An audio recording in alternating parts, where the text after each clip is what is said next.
We gone. Yo, what up? Yo, man, what's going on? This is What up? Go ahead, David. What do you say? It's your boy David in the building. So, Brian. everybody, introduce yourselves before we get this bitch started. Hey, Mr. All Rounds Boxing. Go ahead and follow me on Instagram at All Rounds Boxing. Hey, check out the motherfucking hat though. 5 rings, San Antonio World Champ. Damn. Shout out to my nigga Panther City Jeweler though. Hey, holla at your boy. Yeah. Hey, anyway, this is Cody K. Pep, Cody Wayne. Follow me on Instagram, Facebook, TikTok, Cody Wayne, Cody with a K. Playing Cody. All right, for sure. Well, We got the Ramblin Mob COVID edition. yeah, right out the way, bro. I'm gonna get it out there. COVID Chronicles. Yeah, the COVID Chronicles. We're gonna do this shit. Hey, tell Alex don't get on the motherfucking picture, otherwise he gonna catch these hands. Hang on. All right, real quick. First things first, I want to go ahead and apologize for all the people that follow us and support us and listen. All this man, this sickness, man, it's been hitting hard all the way around. Man. It seems like every week, it was either me or my wife, back and forth. And then, I just tested positive. So hopefully today I went to go get another test. Hopefully, I'm cool. I ain't got no symptoms, but, last couple of, week or 2 weeks before that, it was pretty bad. So not crazy, but it was bad enough to where I know I couldn't have did a podcast. I'd have been like, all that shit, bro. Wouldn't have been able to hear what I said. Hey, that's how I'm gonna be the whole time I ain't talking. But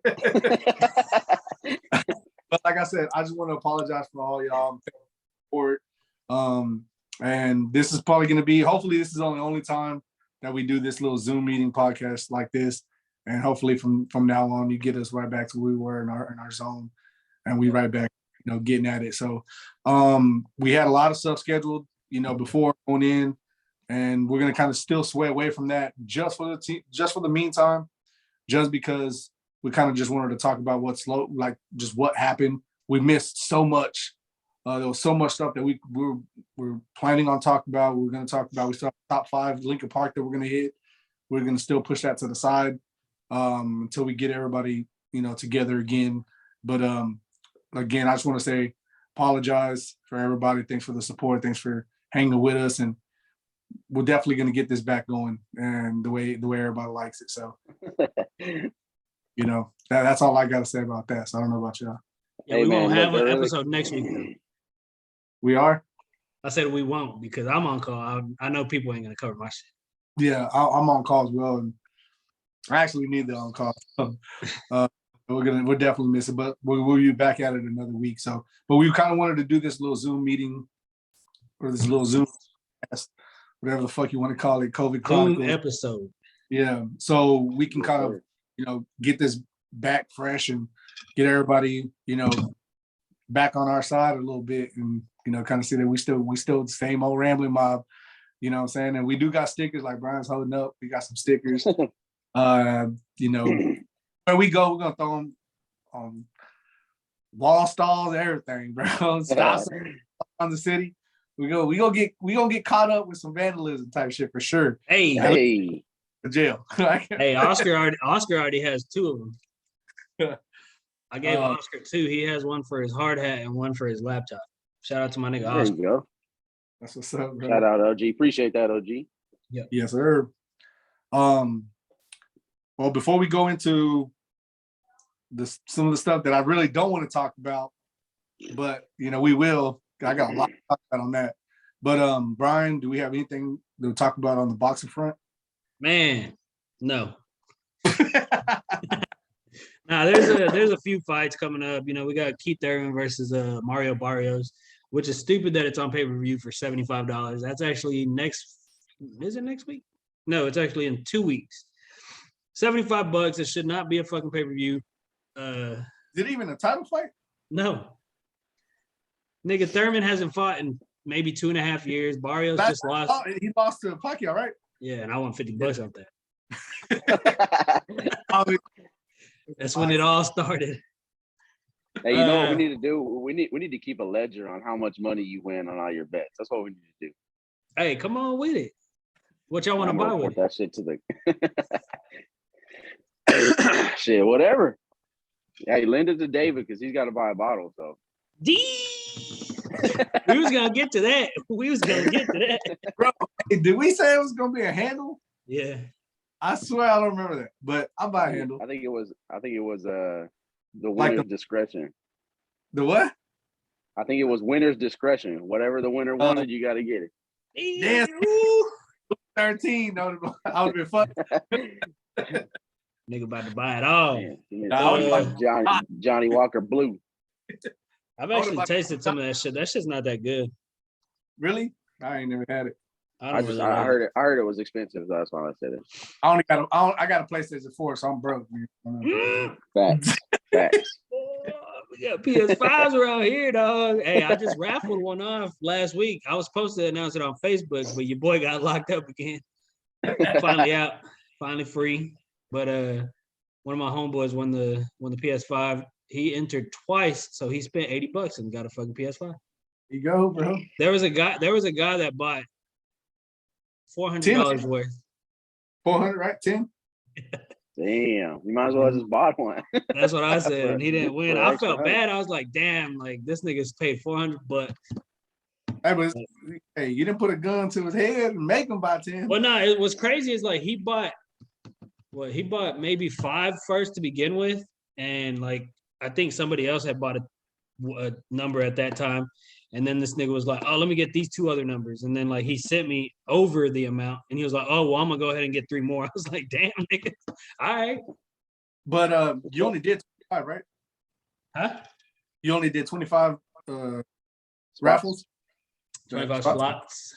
He bought 10 of them hoes? Yeah. That boy almost got half of them hoes and still didn't win. I felt bad.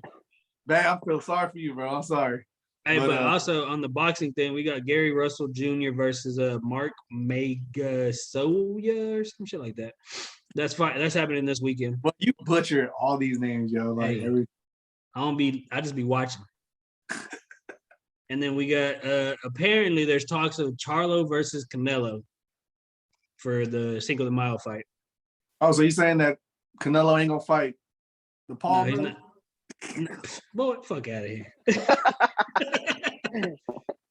Don't ever mention them niggas on the podcast again. I'm about to fucking end your shit right now. Hey, that dude made $40 million on 3 fights last year. Yeah, his last pay-per-view also flopped. Damn. His last pay-per-view also flopped. I'll go get dropped for a few mil. I'll beat that nigga's ass for a few minutes.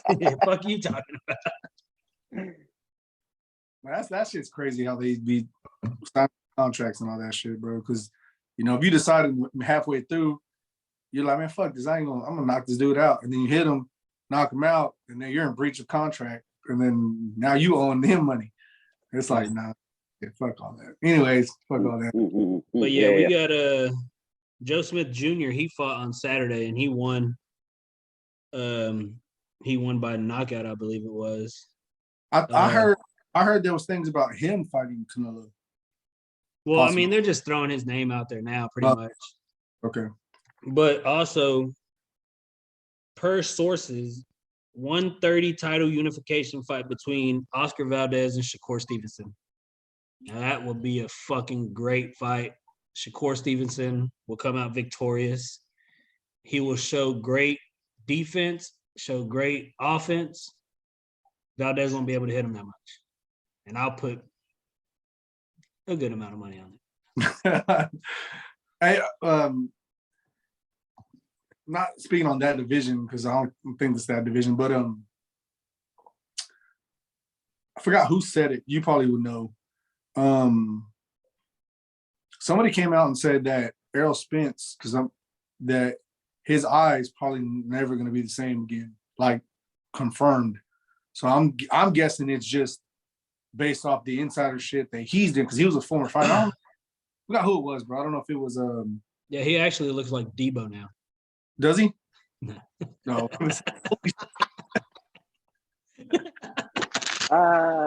Violent. That boy believed he was like, oh, for real. For the guy, hey, I haven't seen him. So I Shit. had a friend that actually have that happen to him, bro. Like I used to work at FedEx when I was like 18, and it was a dude that I used to work with, and then seen him like 3 years later, and his eye was all tore up, like it was like cocked to the side. And I seen him, and he recognized me, and I was like, "Bro, what happened?" He's like, "Bro, I got jumped, and like some dude hit me with a baseball bat in the eye." Damn. Damn. And he's like that for the rest of his life. So when you said that, I was like, "Bro, for real?" Like, please. That shit happened. Nah, but he's gonna be fighting. I don't know if I announced it on the podcast, but he's gonna be Crawford? fighting. Ugas. Oh yeah, that's right. But you never heard that? Like I forgot who said it. I don't know if it was who just fought Crawford. Sean Porter. I don't know if it was Sean Porter That or nigga. Sean Porter. You gonna believe him? His dad don't even know when the fuck to stop a fight or not. Oh, dumbass nigga. I don't know if it was Sean Porter or if it was Mosley, like Sugar Shane Mosley. But somebody mentioned, You gonna believe Shane Mosley too? bro, they're both boxers in that life, bro. Who knows? They probably got more inside information than we do. That's Well, true. they got more inside information than we do. That's I mean, true. at least me, but I don't know all rounds boxing. You know, we got more boxing news. George Kambosos and Devin Haney. They've been going back and forth on Twitter, you know, just talking shit about now Devin Haney saying that George Kambosos is ducking him, which I don't believe because, you know, he has all the titles, which I mean, George Kambosos. So he pretty much gets to say who he wants to fight. I mean, he's the top dog, whether you like it or not. Also, Ryan Garcia said his career resumes in April 2nd, either in Vegas or Los Angeles. I'm gonna just throw all this shit out there real quick because you know, we got other shit. Virgil Ortiz will be fighting in March, I believe. I can't fucking find out who he's fighting. And then we got Chocolatito versus Estrada, March 5th. That's the third fight for them. That's gonna be another great fight. I hope it is. It should be. It should be. The first two were fucking great. So, When was the last thought though? I mean, Chocolatito's getting up there in age. yeah, but he won the second one. They just gave it to Estrada. He's still good. He's just like what's that other nigga's name? Nondor or whatever. What's the last that nigga? Oh, talking about Donaire? Yeah. Nonito Donaire? Yeah, Mhm. that boy's legit. He's just like him. And he said Donaire actually said that whoever wins between that fight, he wants to fight him. So they're all three in the same weight class. So that right there is another fucking classic fight coming up. You know, the Zone put out their schedule for the upcoming months. There's a few good fights on there as well. Starting February 5th, which actually one of the guys from FHG, he's actually fighting on that undercard. Eddie Vasquez, he's fighting Raymond Ford. Virgil Ortiz will be fighting in March 19th. So, but if you want to stay up to date with me on boxing, just go ahead and follow my All Rounds Boxing page. Whenever we start back up in the same room together. Yeah, we're gonna be heavy. We're gonna be heavy because there are a lot of good fights that are coming up, and I'm excited to watch them. For sure. That's it for the boxing. Follow me on Instagram at All Rounds Boxing. All right, so I don't know if y'all want to. I guess we can kind of go into. I don't really have too much about, you know, hockey and basketball. Basketball is pretty much in the thick of things. Both deadlines are coming up. Yeah, the Spurs just got somebody. Yeah, they got Hernan Gomez and a second round pick. That was actually, it wasn't really a blockbuster trade. It was a three team trade, right? Team trade. Denver, in Boston, I believe. Yeah, Boston got Ball, and oh my God, I forgot who else. San Antonio got Rozier. I mean, not Rozier, but shit, I would have been happy if we got him. and I forgot who Denver got. But to me, I don't think it was that big of a trade, so I wasn't really worried about it. But trade deadline is coming up, so that's gonna be something to look into. But speaking of that, just to cover some of this news, just to cover some of the news before we go into bigger news. Because I guess let's go ahead and just knock out what I got going, and then we can kind of freestyle the rest of it or whatever, however you want to do it. So, speaking of the NBA, trade deadline, it's actually coming up. But just one big highlight is Philadelphia 76ers star point guard Ben Simmons is likely to sit out the remainder of the season if not traded by the deadline. And of course, 76ers want a tremendous. They want stupid amount of fucking. Yeah, they're gonna want a significant return on him. But here's the thing: 76ers are only 2.5 games back of the first place in the East, so they're doing fine without him. So they could. I think they hold all the cards in that deal. They could have him sit, and it doesn't hurt him at all. So it's not really a good move for Ben Simmons.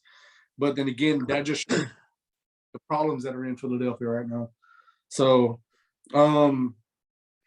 going to baseball real quick because, of course, it's still locked out. But one big star just made a huge, huge move. And I think he's going to be the first guy signed, maybe the first guy signed, depending on, some of these other guys. But I think he's definitely going to be one of the biggest. But star free agent shortstop Carlos Correa just switched to Scott Boras. And I was just looking at that. Yeah, that's huge news. If you don't know Scott Boras is like the superstar Megatron of fucking sports agents. Yes. Combined just this offseason, his clients got over $600 million in contracts, including Texas Rangers shortstop Corey Seager, 10 years, $325 million. Of course, he also has Max Scherzer, signed like a 3 or 4 year deal for I don't even know, like 113 million or some shit like this, 100 something million. But that's huge news in baseball. Carlos, that right there just shows that he's definitely out of Houston. There's no way. Did you see his asking price? No. Carlos Correa's asking price is starting $330 million. Damn. That's crazy. He's trying to get worth of Seager. That's a ton of money. That is. That's tough. And I don't know, bro. I don't know if he's worth that much. I really don't. That's gonna. We'll get into contracts in a minute because I'm about to break down the Cowboys cap here in a minute. But it's Cowboys crazy. are cap. These niggas suck. Facts. Hey, that's frauds. Right there. And then since we're talking about NFL, real quick, the Browns quarterback Baker Mayfield just had surgery for torn labrum. He's going to be out 4 to 6 months. They say he's going to expect to begin light throwing back in April. So maybe that's what he needed. I don't know, but I don't even know. I don't even see what shoulder it was in. So I don't It was even know the left one, his non-throwing one. Shoulder. Yeah, that's been known. Well, I mean, yeah, he finally got surgery. So, hey, bring him to Dallas. Fuck it. Huh? What? Nah. We'll get to that. But real quick before we go into the NFL playoff talks, and then we'll go into Dallas Cowboys because of course we're Cowboy fans here. At least I hope we all still are. Real quick, man, the Dallas Stars, they're on the struggle. Yeah, of course. I'm Stars fanatic too. Big news is they're on the verge of trading star defenseman John Klingberg. It's going to give you a couple of things and some statistics, not really statistics, but kind of show you like how great this guy is. The deadline for the NHL is March 21st. Klingberg, who's 29, is an unrestricted free agent this summer. He's frustrated with contract talks. You know, he's been wanting to talk. He's been looking. Sources say he's been looking for like an 8-year, between 62 and 66 million from the Stars, and they pretty much said that his agent. There's rumors saying that his agent went to Dallas Stars and said, "Hey, we want 8 million, 62 to 66 million. If not, let's try to find us a trade partner." Apparently, that's what happened. John Kleber said, "No, it's not how it went down. It's not like I'm out here just trying to get a trade. That's not what it is." And that's what the media is making it seem like, that he wants out and all this is just it's just normal contract negotiations and, you know, the back and forth and all that. And he's like, well, if I don't get appreciated by getting a contract extension, of course I want to find another spot, especially because he's an unrestricted free agent. He's going to leave and then, you know, whatever. So it's not that the way it seems in the media. But since he started with Dallas in 2014, 2015 season, he's third in points with the Stars. That's, you know, since he's been there. And he's ninth overall in all of the NHL for defensemen with 344 points. 344 points, that includes assists and goals. So he's up there. He's top 10 in all of defensemen in scoring and getting assists. That's major. And that's a huge stat because since 2015, 2016, most blue liners, which are defensemen, they make at least north of $7 million a year. John Klingberg, since 2015 to 2016, been making only $4.25 million. And he's the top 10 in scoring points for the defensemen in all the NHL. So he's looking at a significant increase, and it's gonna be tough, bro. It's gonna be hard, but I think the Dallas has to make this move. I hate to see Klinger go, but they have to. They only have one NHL or one All-Star this year, and that was Joe Pavelski. And he's probably like the oldest guy that we have, one of the oldest guys that we got. So that doesn't really say much. The 8-year 62 to 66 million is a lot. It's going to be too much because they're pretty much already strapped with cash because of Miro Heiskanen, Sagan, and Ben. They're really, really tied up with money with them contracts. So 5 possible trade destinations for him is going to be Calgary Flames, Carolina Hurricanes, Florida Panthers, Los Angeles Kings, and the Nashville Predators.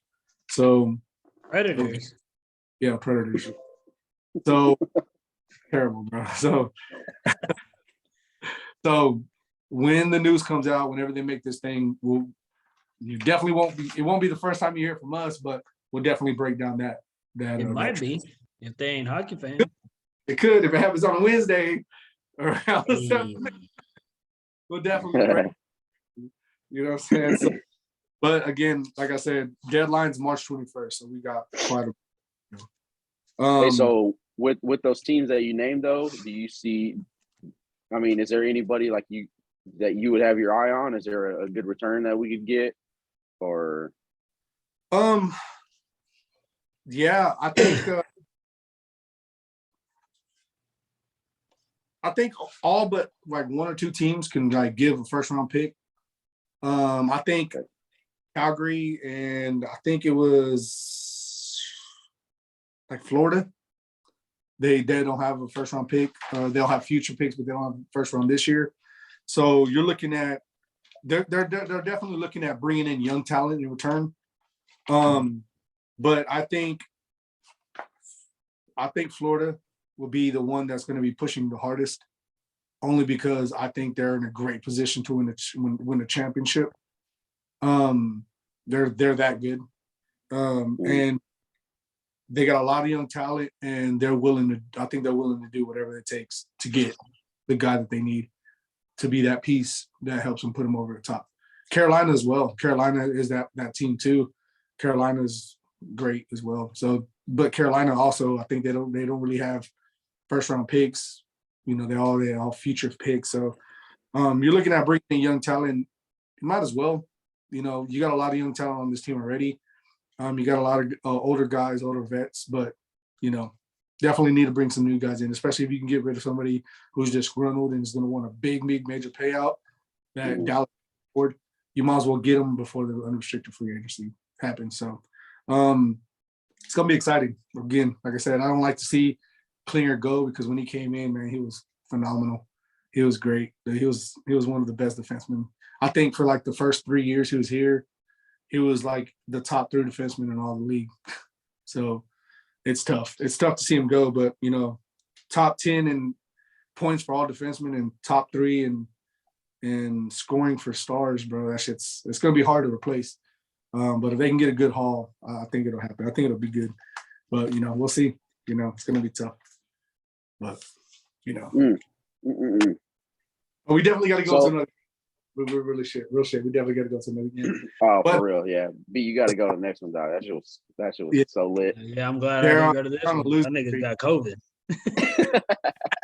Y'all niggas spread it to each other. It was worth it, to be honest. It was worth it. That was so dope. But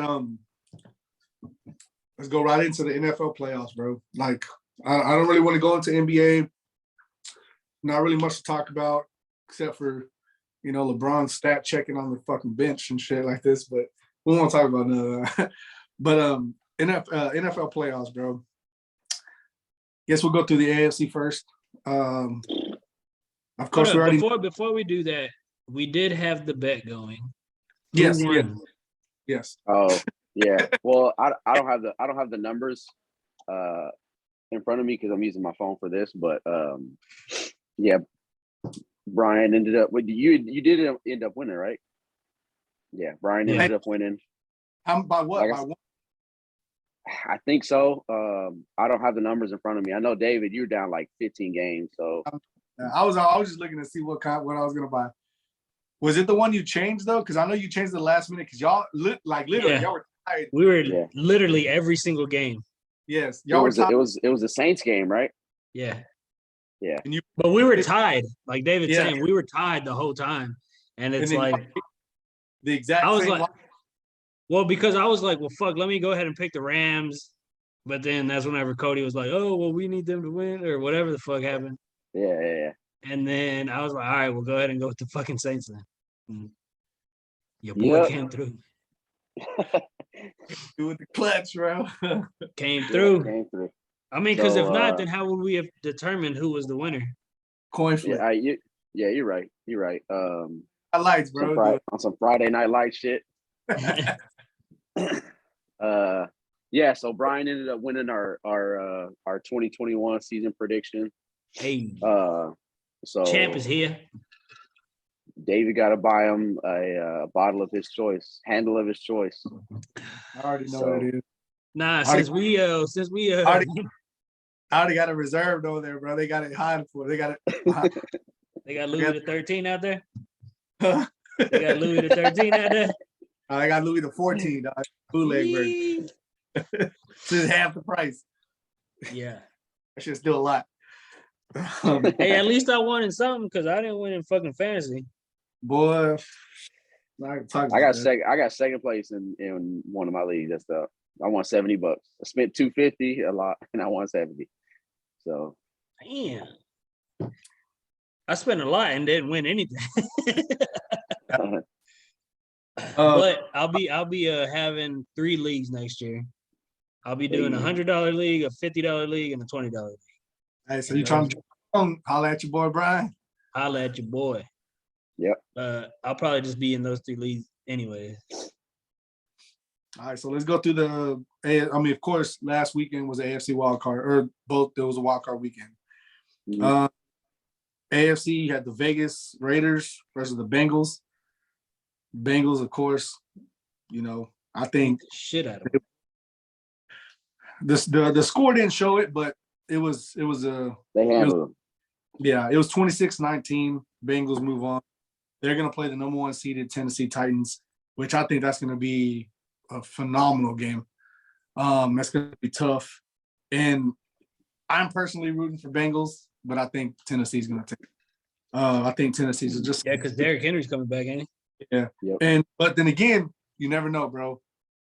Bro, I called it, but then I backtracked like halfway through. But I called it in the very beginning when it was me and you, Brian.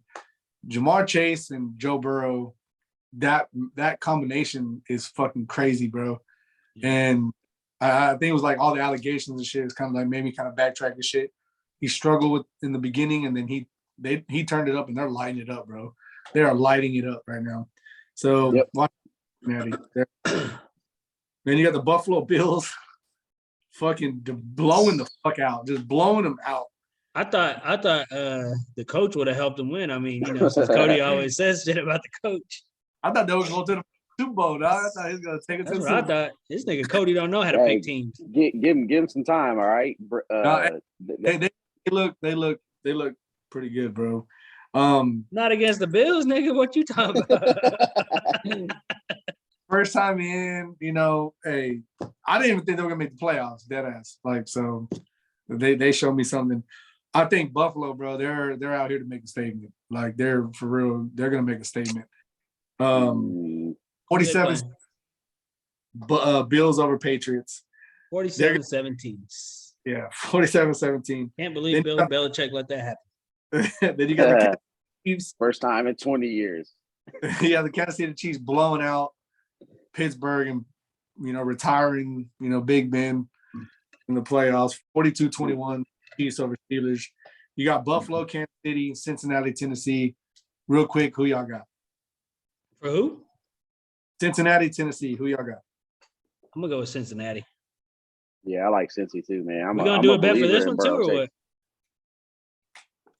It doesn't matter. We can. I can write it down.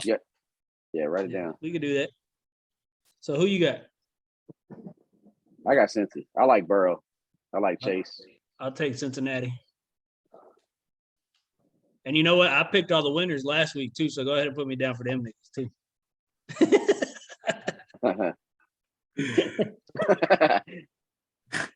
Yeah, we can't even really do it. I guess we can do it from here on out, I guess.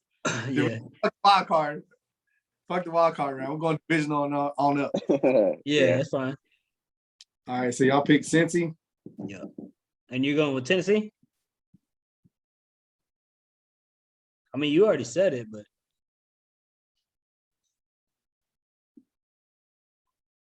yeah, we'll go with Tennessee. Wow, here we go. This nigga don't know how to This nigga don't know how to pick teams. I'd hate for that nigga to pick me up. I hate for that nigga to pick me up on a squad. That nigga be like, you. Buffalo and Kansas City. Eesh. Kansas City. You know what? I'm gonna go with the Bills. I would like to see the Bills win, but I think, man, the Chiefs are hot right now, man. So are the Bills. I mean, Buffalo. They played the Patriots. Buffalo just played a better team than fucking Cincinnati. I mean, and look how they fucking demolished that team. I mean, Kansas City played Pittsburgh, and Pittsburgh put 21 up on them. Yeah, exactly. Patriots put up only 17 on that Bills defense. So, yeah, but you're talking about Mac Jones versus Patrick Mahomes. Like, come on. Big Ben? No, come on. Big Ben ain't Big Ben no more. Exactly. That's what he's saying. If they put up 21 on Kansas City, Mac Jones put up only 17 on Buffalo's defense. I know. That's what I'm saying. That nigga ain't saying nothing. You're talking about a rookie putting up 17 against the Bills, right? Yes, and you're talking about fucking way washed. Dog. No, you still got an experienced quarterback in Pittsburgh. A fucking very slow experienced quarterback. And a good running back in Pittsburgh. Hey, who's gonna be their quarterback next year though? Mason Rudolph? They probably have to draft somebody. Get Jalen Hurts. But probably. Philadelphia already committed to Jalen Hurts next year. So they projected, I mean, they already, promised him the starting job. Fine with me. Hey, we'll talk about that in a minute. That nigga a Philadelphia fan. That's why he said it's fine with him. NFC. You had the Los Angeles Rams blow out the Arizona Cardinals 34-11. Some shit like this. Yep. Terrible. And you got San Francisco 49ers upsetting the Dallas Cowboys 23-17. That makes San Francisco go into Lambeau to play Green Bay, number 1 seed Green Bay. You got Tampa Demolishing. 31-15. They're going to LA, or actually LA's going to Tampa to play Tampa. So Rams. You want to talk about a game that wasn't close, that looks the score makes it look closer than it was, that game right there. Yeah. That shit was, dude, I'm telling you. They didn't score until the fourth quarter. I don't see how Philly did. I don't see how Philly think that they got that quarterback in Jalen Hurts. I truly do. He ain't. Watch that game, I'm like, dude, this like, and I got plenty to say about Dak Prescott, but Jalen Hurts, bro, I'm sorry, bro. He's not it. He's not. Like they had a better chance with Carson Wentz. Like, yeah. No difference between the two quarterbacks. One can run a little bit better than the other. That's it. And then you saw at least some kind of accuracy with Carson Wentz that you don't see with Jalen Hurts. Jalen Hurts cannot throw a long ball to save his life, like at all, bro. Like he threw one like 20 yards past, like deep. Yeah. Like, that shit back in the end zone, and the route ended like at the 15-yard line. He did that multiple times throughout the game. His last pass, he just threw it straight to Brady, and it was like 10 yards over whoever he was throwing it to's head. He ain't the one. He ain't the one. I give him credit. Like, he's a decent athlete, like you said. He's a little bit better running threat. I would say he's a better running threat than Carson Wentz was. He's significantly better than him. But man, he's not the guy. He's not the guy. So Rams, unless he takes a huge leap this next year, that's why I say I'm fine with him staying in Philly, because, like, okay, fine. I don't know. They got 3 first round picks? Yeah, that worries me. Yep. I mean, Giants got 2. They got 5th and 6th, I think. Man, everybody's gonna take the O lineman that we need. That's what I'm worried about. Quarterback is what the fuck they need. Because Daniel Jones, and that might be our saving grace, is no team in the NFC East has a good quarterback. So best one out of the bunch is no. Best one out of the bunch, but Heineke. yeah. Heineke ain't the answer either, but man, my boy Prescott. I don't know. He gonna come back. All right, go ahead. Let's make these picks. Yeah. So Bucks. Who y'all got? Who? Rams and Bucks. Bucks. Man, I'm gonna go with the Rams. I'm also gonna go with the Rams. I don't think the Bucks. I mean, well, I don't know, dude. Is it locked in? Mine's locked in. I'm locked in. Go ahead, do what you gotta do, man. Just play out, change up what you gotta change up. I won't be surprised if Tampa wins. I actually forgot Mike Evans came back this last game, and he balled out. Like, but then again, that was against Philly. Fournette might fucking play too. Yeah, so that's gonna be a tough matchup. But man, I think the Rams. I think Stafford got something to prove, man. He has to. He has to show that he's worth something. So does Odell Beckham. Well, he already did, because they won their first playoff game. So yeah, I think he's more. He wants more than that, though. Like, he definitely wants more. Yeah, I agree, but man, I will say that the Rams pass rush, man, They were all over Kyler Murray this weekend. I hardly watched the game, but I caught highlights. Man, they were all over that fool. Yeah, because I was like worried about playing the Rams because of that pass rush. But well, we ain't playing them. Gave up like 4 sacks against the Niners, so it don't even matter. So man, just imagine how many we would have gave up against the Rams. So, but you got 40. Green. Let's go. I think this is a no fucking brainer. At all. So They I said, got that Packer green on, baby. Oh, so you a fucking. I'm an Aaron Rodgers fan. That's what I am. All right. Actually, I hate him, but he's the true GOAT. But anyway, go ahead. Boy. oh, God. But no, I think it's a no-brainer. I believe Garoppolo's like he's hurt or he's not going in 100%. Yeah, I don't. Yep. But I don't think he went in 100% against the Cowboys. that speaks volumes, bro. Speaks volumes. So are we doing Green Bay all the way around? Yep. Yep. You already know I got Green Bay. I got that thing with Samuel going.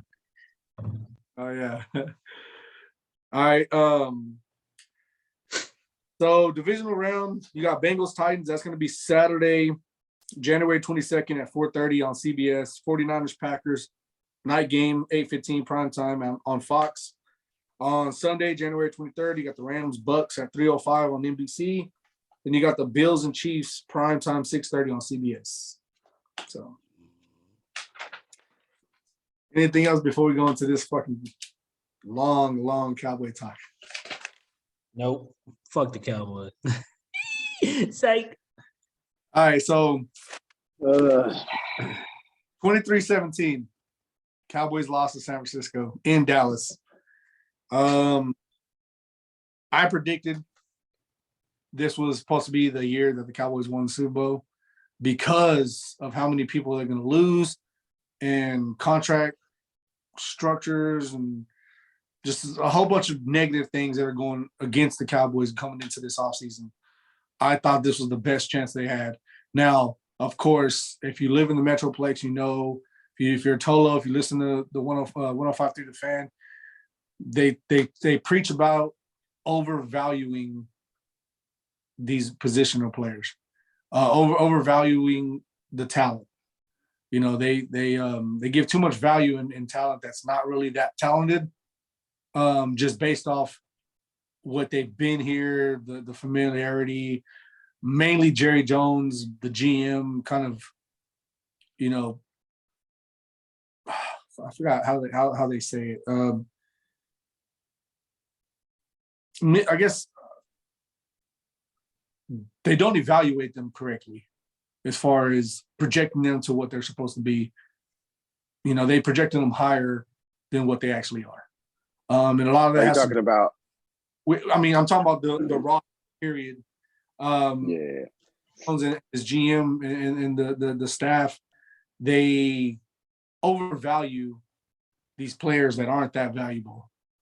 And I think it's because of the whole familiarity, the whole thing with why Cuban took too much criticism here, because he was a player's GM or player's owner, and he fell in love with players too much to where he overvalued them, even though they're not that valuable. They have a couple of good games, Anthony Brown, and then they overvalue these guys something, and they're not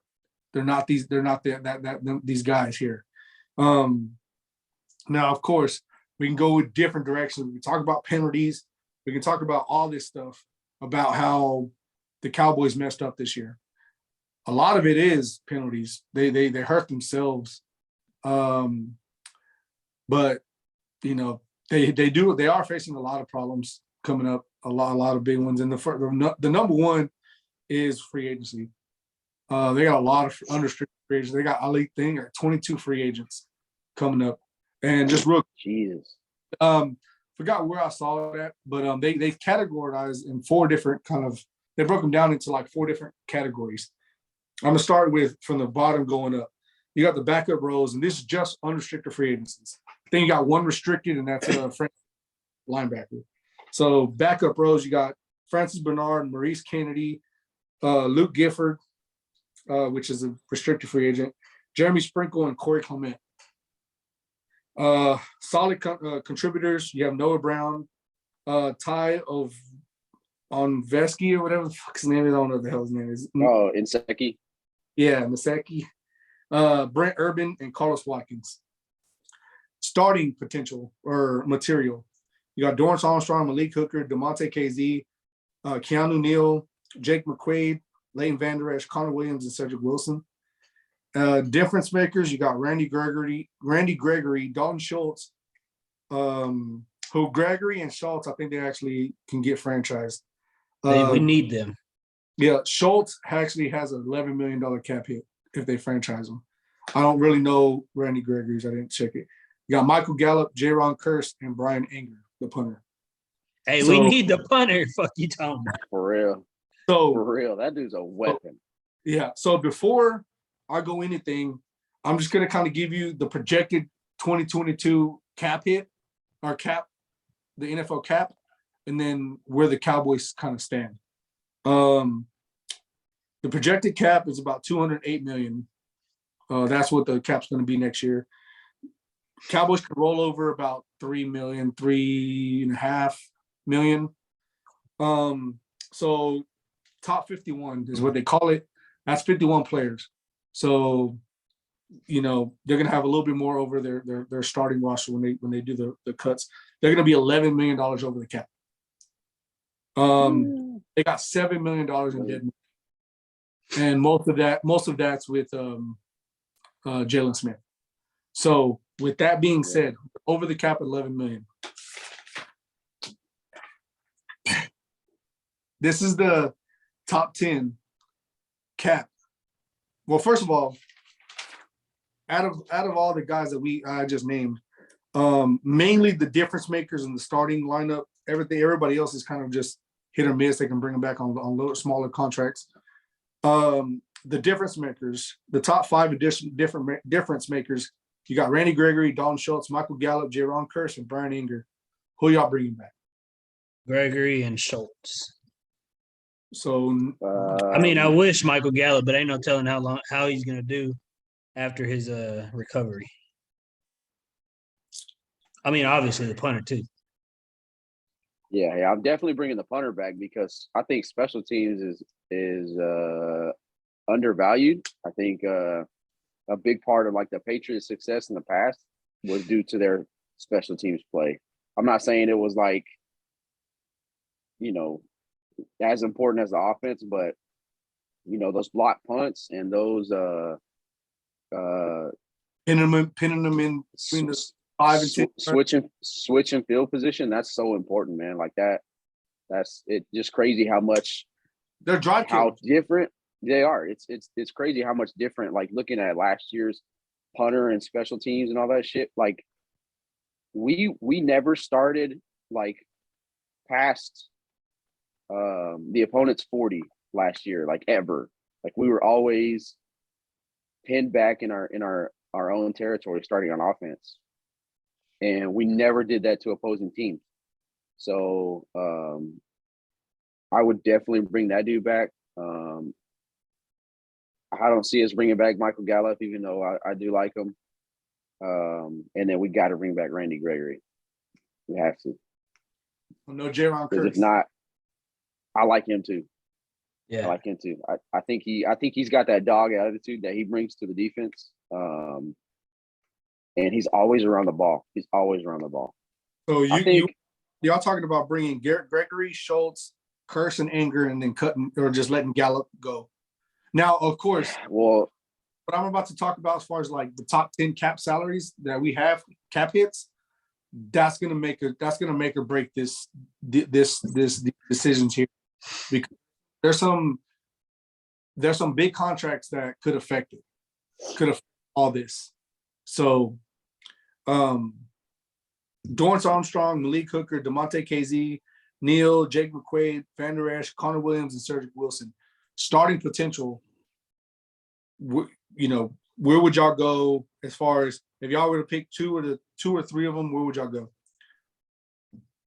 With the guys you just talked about? Cedric Wilson, Connor Williams, Leighton Vander Esch, Jake McQuaid, Keanu Neal, DeMonte KZ, Malik Hooker, and Dorrance Armstrong. Who do we keep? Who would y'all like to see the Cowboys keep? I'd keep Cedric Wilson for sure. I wouldn't mind seeing Cedric Van Der Wilson. Esch. So would you keep Cedric Wilson over Michael Gallup? Yes, as much as I hate saying that. Yeah. I mean, he's agree. good. He is good. He's solid. I don't think he has like the big explosive play ability that Gallup does, but he has a different special play ability from Gallup. I think Cedric's catch and run is maybe a little bit better than Gallup's, but Gallup's just that mini Des Bryant, go up and get it kind of guy. Yeah. I don't think Cedric's that guy, but I think you saying Leighton is a starter type guy. I think he should be moved to the backup tier. So you should move him to like a solid contributor, not really a starter projecting. Yeah. So if you move him off, with Keanu Neal there as well, who you gonna bring in? Well, if you think about it, I like Keanu Neal over Leighton. Both free agents. All you have right now on your roster is Michael Parsons. Well, we got Jabril Cox too. We drafted Jabril Cox and he got hurt, which I like him too. Right, that's right.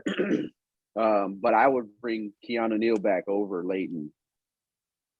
Even Even though at the minimum contract kind of.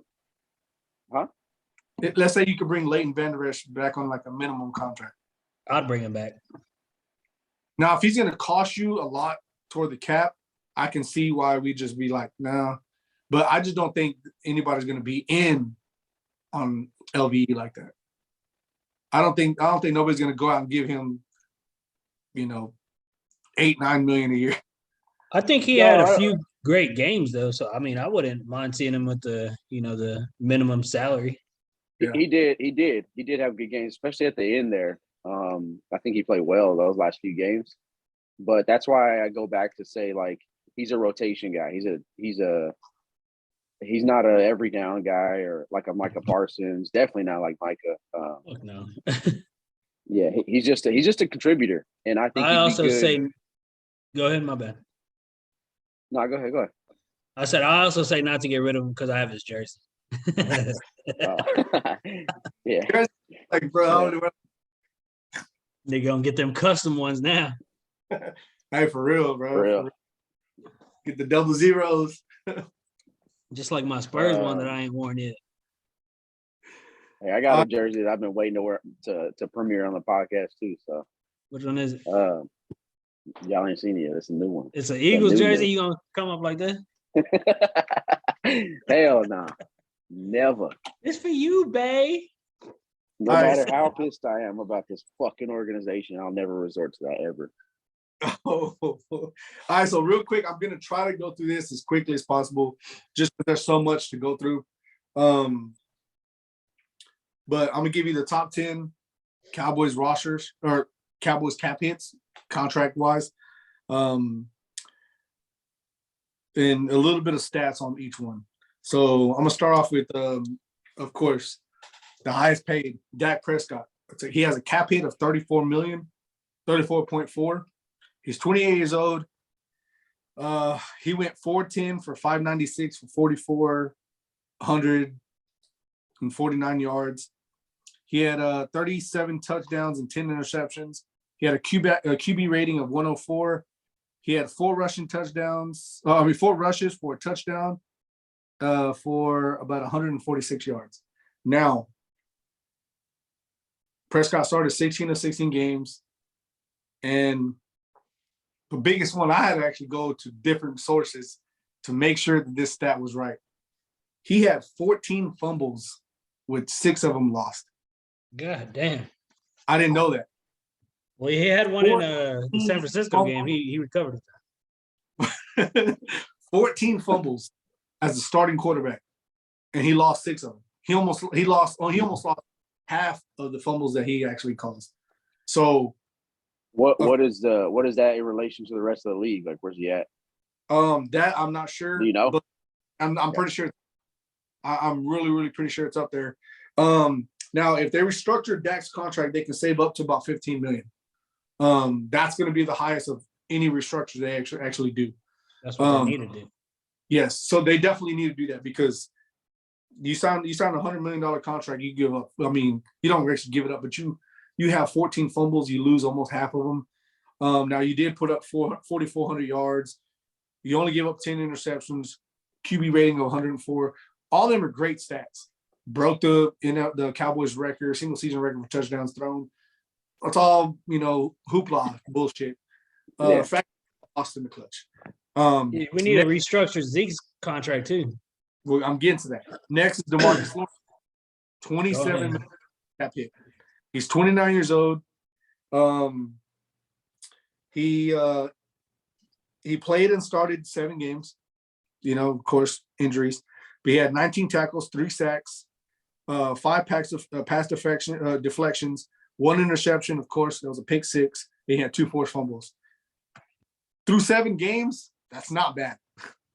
But 29 years old with a $27 million cap hit. Now, who is this? Oh, D-Law. Marcus.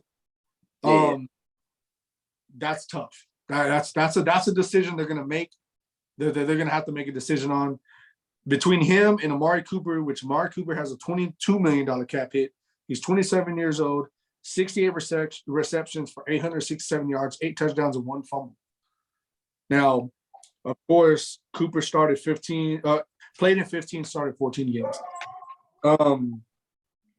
If they release Cooper and Lawrence, they save about $24 million in cap. So between dropping Cooper and Lawrence and then restructuring Dak, they can save almost $40 million in cap this year. That's tough. But what do you do? How are you going to fill them roles? That's why, Gallup, Cedric Wilson, you got Dorrance Armstrong, you got these guys that, could they come in and fill that role? I don't know. You got then here's the 3 that are high paid and you want to avoid restructuring them. You want to avoid restructuring because of age, injury, and the future cap ramifications. That's Zach Martin, Zeke Elliott, and Tyron Smith. Zach Martin's $20 million, Zeke's $18 million, Tyron's $17 million. Martin's 31, Tyron Smith's 31 as well, and Zeke's 26. Of course, Zeke had a 1,000-yard season. He rushed for 10 touchdowns. He had 47 receptions for 287 yards. He had a fumble and he lost it, and he had 2 reception TDs. Zach Martin had 1,101 snaps. He had 2 penalties and 1 sack allowed. And Tyron Smith had 738 snaps, 7 penalties, and 2 sacks allowed. So out of them 3, it's almost like you're stuck. That's where it's going to be. Like you can't really do much with them guys. If you restructure, then you're just killing yourself later on in future cap. So, because their age, of course, Zeke's only 26, but, you already restructured them once. I don't even know if they were, I think they already restructured them. So I don't know what they can do with them contracts. Then you got La'el Collins. La'el Collins is a $15 million cap hit. He's 28 years old, 671 snaps, 8 penalties, and 2 sacks allowed. Now, if they cut La'el Collins, they'll save about $1.3 million. If they hold him on and they do him like as a post-June release, they'll save $10 million. Terrence Steele is playing really, really good. So I think that could be okay. But how well is he going to be able to cover or fill in that role of La'el Collins? La'el Collins is a monster of a man, and Terrence Steele is not that. So he still plays good, but will he fill that role? If you hold him on, you get him a post-June cut, that's $10 million saved toward the cap. Right now we're talking about what we can do to get under that cap and how we're going to be able to improve this team with everybody we're losing. Lyle Collins could be a cap casualty. So you got Anthony Brown, $6.5 million in cap hit. He's 28 years old. He has 68 total tackles. He had 17 pass deflections, 3 interceptions, a touchdown, and a forced fumble. Sounds pretty good, but we all know that boy ass. Hey, Anthony Brown ain't that. One of the things, it's like, you know, to the untrained eye, bro, he looks great. Stat-wise, he looks great, but he's not that guy. Blake Jarwin, which is another big guy, which I think Blake Jarwin's better than Dalton Schultz. But could he stay healthy? Blake Jarwin's 27 years old, 11 receptions, 96 yards, 2 TDs, of course. Blake Jarwin only started 5 of 8 games, so that he actually played in. $6.25 million. It's tough. So that's a big amount of money. That's top 10. That's number 9. And you got Dalton Schultz behind you. So Blake Jarwin could be another cap casualty.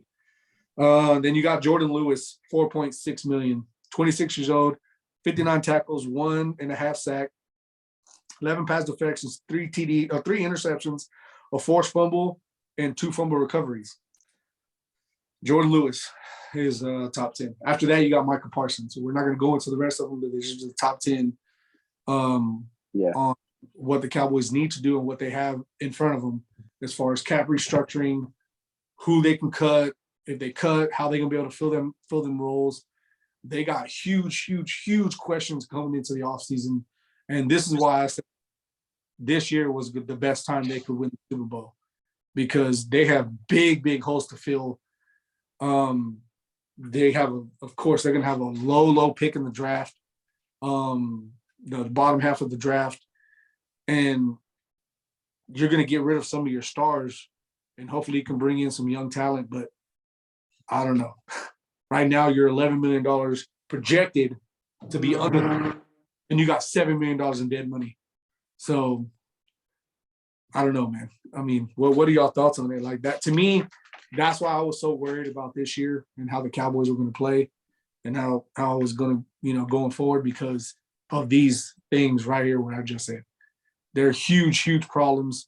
Of course, everybody, I mean, that's what people get paid for in the Cowboys organization, to make miracles with cap, restructuring cap. But this right here is major, because you're talking about some of the best players on your team that are going to be gone just so y'all can get on. And you're talking about restructuring your quarterback, who's probably going to be reluctant because he just got that contract. They won't restructure. Yeah, they won't restructure Dak. But I think you're right, bro. I mean, you said it weeks and weeks, maybe before the start of the season. This team is going to look completely different next year, and I don't think it's going to be a good different. Y'all thought my prediction this year was bad? Just wait till we start the season next year, because that's just going to be worse. 3 wins. We're in trouble. Like, we are in trouble. I think Tyron Smith is done. I think Zeke done. Other offensive lineman we got. I don't think Zeke's done, bro. He just great. I'm sorry, he did it. You said what? The only reason I say Zeke is done, like, okay, yeah, I'll give him a little bit of benefit of the doubt with that torn ligament he had. But I just think the way that the Garrett era completely ran him into the ground, he's not gonna be that guy no more. He's not, unless he just completely changes his body type, his run style, everything like that. He just won't be. He's not the guy. Like, I love him. He's my favorite player. I prayed that we drafted him, but I did too. I'm scratching him off, bro. But before get off of Zeke, let me ask you this: What if we had a competent offensive coach, offensive coordinator that could scheme up better run blocking schemes like the 49ers, and you can see Zeke, break some holes and do like that, because the way the 49ers run the ball is phenomenal. I think that's the best. I think they're the number one ranked running team in the league, because if you look at it, they'll shift the right guard all the way to the left side to pick up a block and break a hole that you don't see across the league at all. And some of it looks elementary because I've seen it before, but it looks like the league went away from that type of running game. And it works. It really does. Yeah. They lost a lot. You're talking about running back by committee. San Francisco is that. Yeah, for sure. And they've been that way for years now. Yeah. And they're the number one rushing team in the league. Why is that? Because the way they run that ball, how they have blocking assignments and they open up holes is crazy. If Dallas did something like that, we wouldn't even be having this conversation about Zeke, to me. No. Well, I mean, it's just crazy to me because you saw it at the beginning of the season. Like, we were at the top of the league in rushing at the beginning of the season. What changed? Like, what? Maybe it was Zeke's tear in his knee or whatever it was, but I think it's like you said, it's the blocking schemes. Like, I just don't understand. That's what frustrates me so bad about this team is like, why did we go away from what we were doing the first 8 games of the season? We were that team. I don't know, bro. Hey, I'm so scatterbrained when it comes That to nigga go cry. That nigga go cry. I just seen a conversation, an interview that they did with Michael Irvin, and they asked Michael Irvin, what happened in this game, and Michael Irvin said it the best way I could ever even explain it, and he says the Cowboys didn't let their star players be star players. Their star players didn't perform. Dak didn't perform. Zeke didn't perform. CD didn't perform. They all had subpar games, but instead, what they did was they try to get supporting cast members and turn them into stars, like Dalton Schultz, like Cedric Wilson, like Tony Pollard. Yeah. You do that,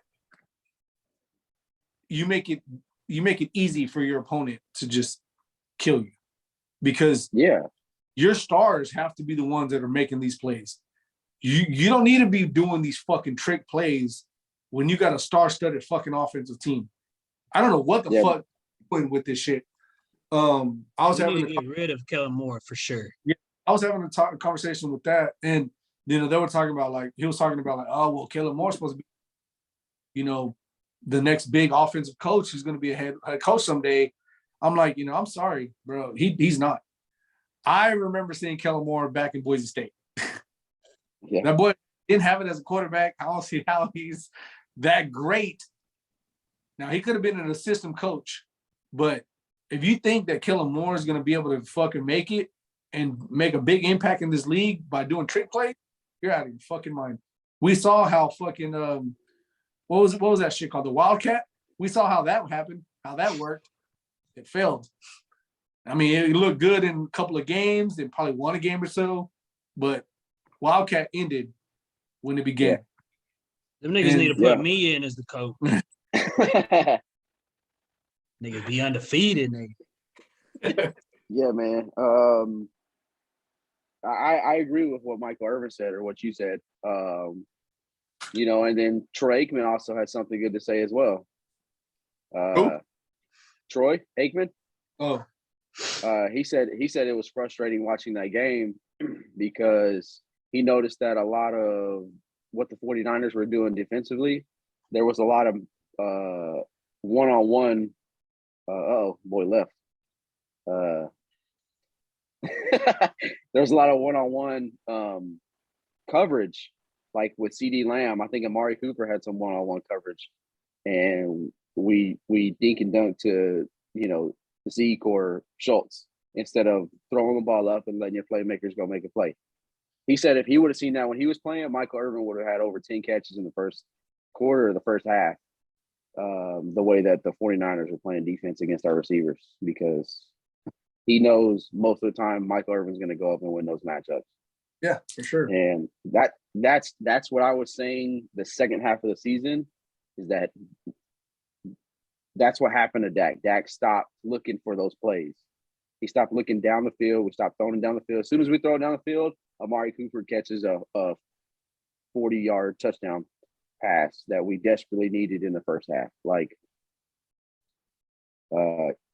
I just don't understand what happened, where it went. His confidence just flew out the window. I don't know what happened.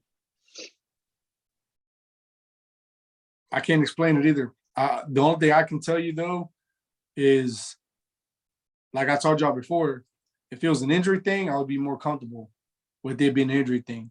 If it's more of a mental thing, that's what I was more scared of, because I think it's harder to come over a mental thing than it is an injury.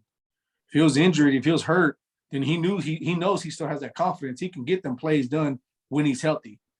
If it's a mental where he cannot comprehend or not, if the game's too fast for him or whatever the hell it is, like if he feels like he can't make that throw, if he's listening to all these outside influences or can't make that throw, which is I'm one of them, he can't make that throw.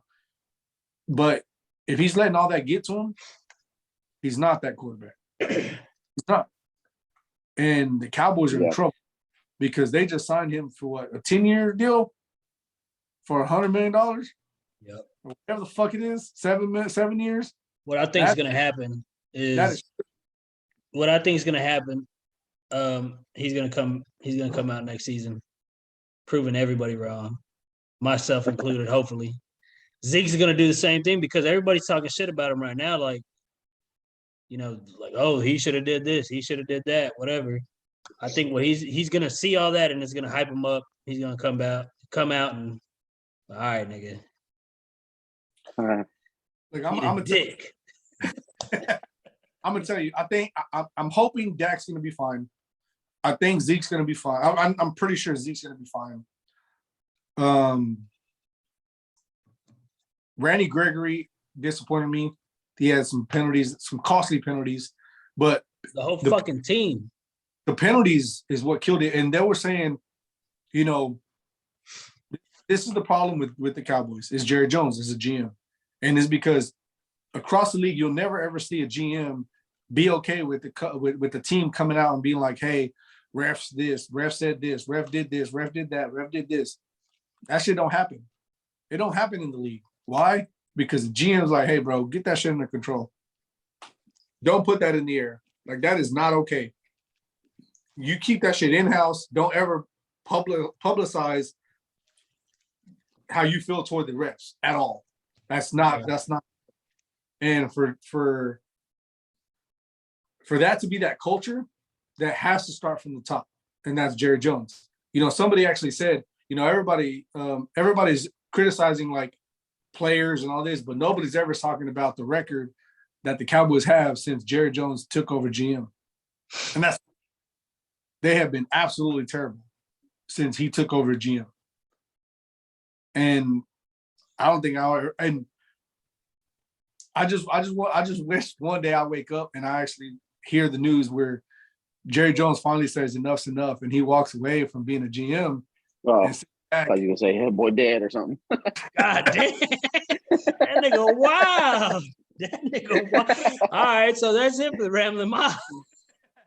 That's what everybody says. That's what everybody says. Cowboys ain't gonna do that until he's in the ground. That's what everybody said. He's still a great owner. He's a terrible GM. And here's another thing. Them automatically pretty much guaranteeing that McCarthy's going to be back next year as a head coach, it terrifies me, because I think McCarthy's a terrible head coach. His game absolute shit. Yeah. It is, You're bro. You're right. Why we lost that game? Why in the fuck? I mean, if it's either him or Dak Prescott who ran and did a quarterback fucking sneak, fucking option straight down the middle with 11 seconds left, no timeouts, and think you're going to get to the fucking line and spike the ball with time to fucking do it. Now, of course, all that bullshit at the end, I don't give a fuck about that. That should have never been. You should have never ever had that happen. Period. Yeah. It should have never been that way. It should have never been. You could have did a dump pass like you've been doing all game toward the sideline. Yeah. And get comes. Why would you run? Or if Dak Prescott was a leader, he would have dropped to the ground with enough time to spike the ball instead of running more fucking 3, 4, 5 yards and waste 3 or 4 seconds, and then we lose the game because we can't get to the fucking line and spike the fucking ball. Blows my fucking mind, bro. And Man, that if we would have won, bro. nigga. I was here. Ashley was here at the house also. She was going to the rodeo here after the game was over, to the Mexican rodeo or whatever. And Cruz was here, and every time like some shit would happen, I'd yell, and he'd be like, he'd fucking run to Ashley, and like I think I was scaring him, but I don't know if I was. But he was playing it off really good and shit, and I was like, "Fuck, I need to calm down." But at the same time, I was like, "It's so fucking close." bro, I was already tipsy, bro. I was gone. Nigga, you were tipsy like 5 minutes before the game happened. Bro, I started drinking like the second half of the game The before. early game. Yeah, I started drinking whenever he woke up. That nigga didn't even use mouthwash. He used fucking straight up alcohol. Hey, don't do that motion again, dog. Yeah,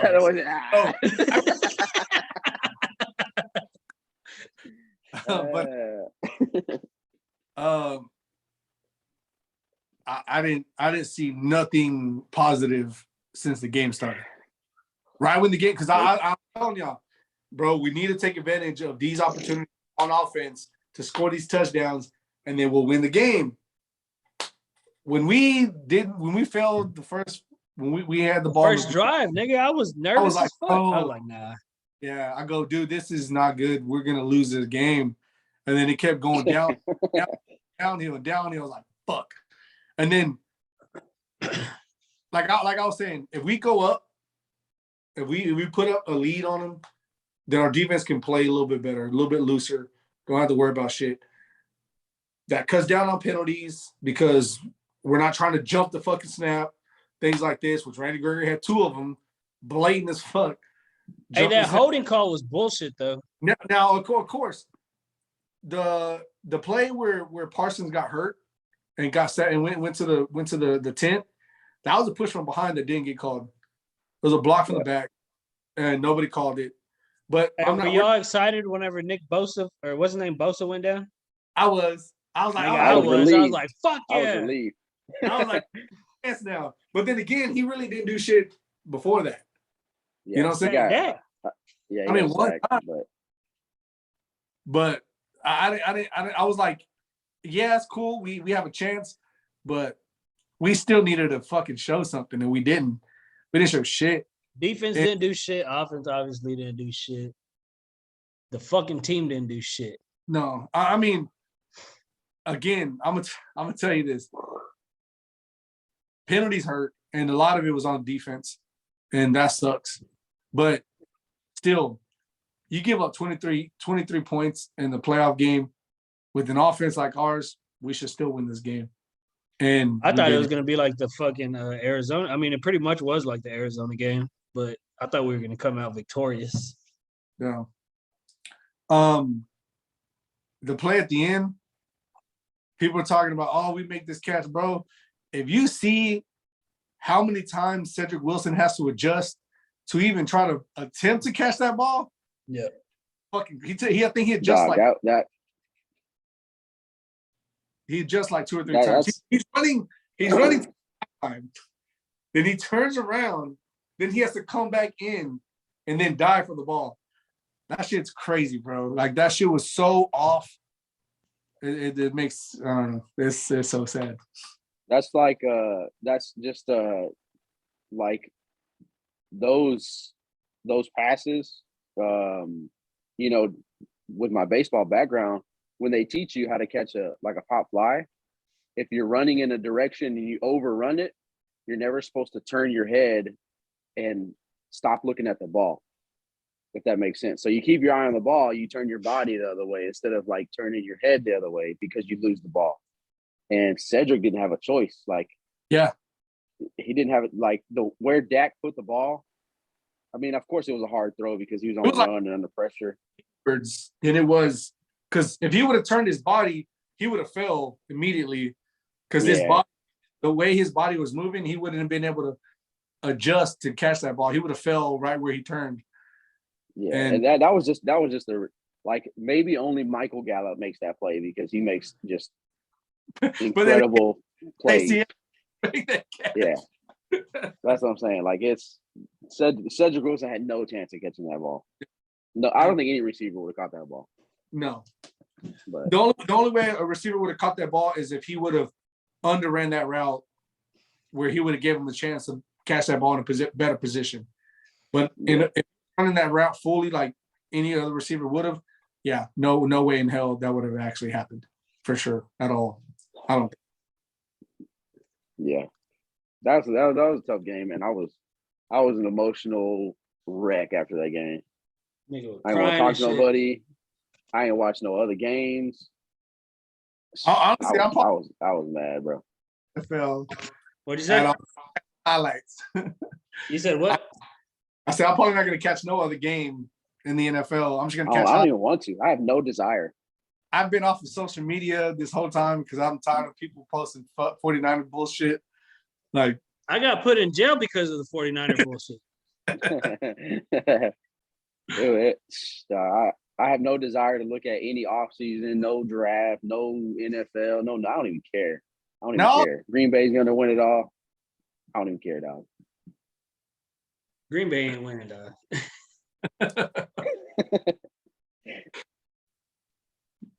No, I don't know, man. I don't know.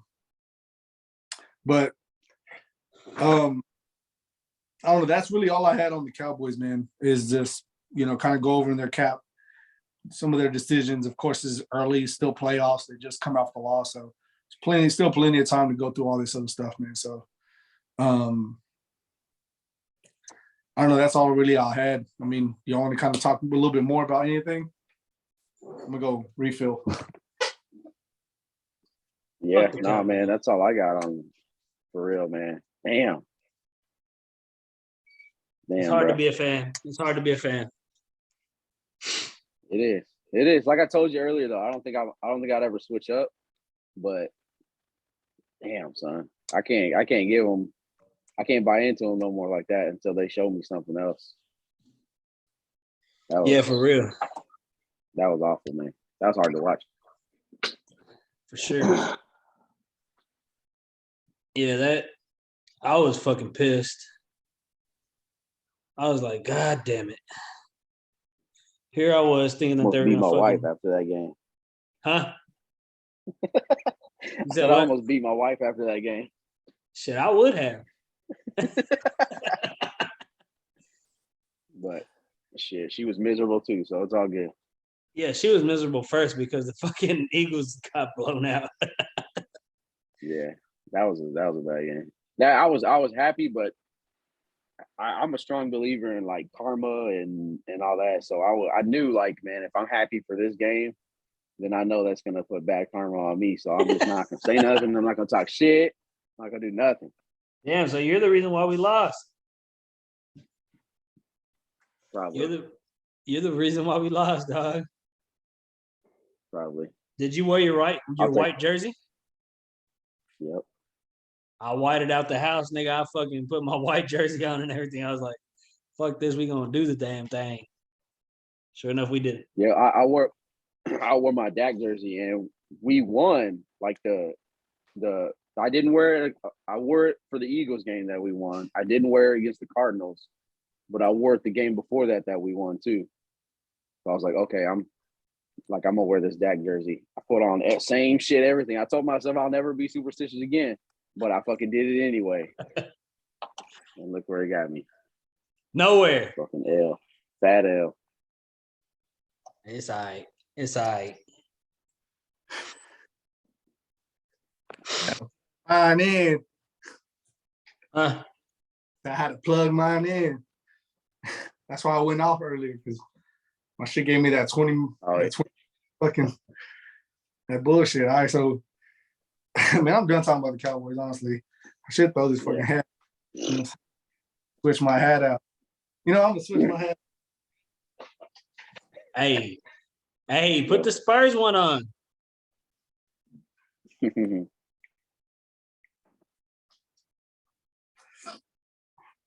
Put this boy on, you heard? Hey. Still has the Cowboys on it. Yes. All sorry ass teams too. You got all sorry teams on there. Hey, somebody was talking to me a while back, and they were talking shit about Texas.